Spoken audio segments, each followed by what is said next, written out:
Comment savoir si une information est vraie ? Prenons l'exemple de cette information choc qui a circulé sur les réseaux sociaux en 2016. Des migrants ont pique-niqué dans un cimetière de Calais. C'est irrespectueux. Et l'information a choqué. Mais est-elle vraie ? Comment savoir ? Regardons la photo en détail. On voit des gens assis sur des tombes, mais aucune trace de pique-nique. Regardons qui publie ou relaie cette information. Est-ce le site d'un journal, d'une télévision, d'une radio ? Est-ce le site d'un parti politique, d'un internaute ? Le site d'un média connu a davantage de chances d'être sérieux. Le site d'associations ou d'internautes inconnus doivent être regardés attentivement.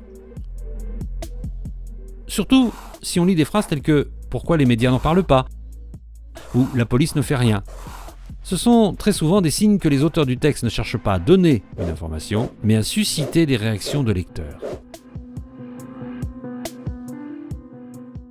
Et ce site, où est-il hébergé ? Dans l'Union européenne ? Aux États-Unis ?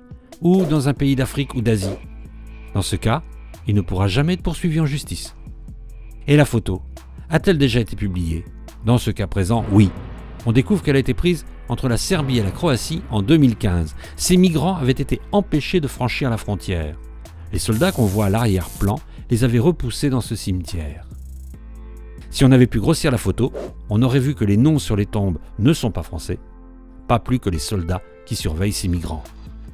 L'image a donc été détournée, l'information a été inventée pour faire peur.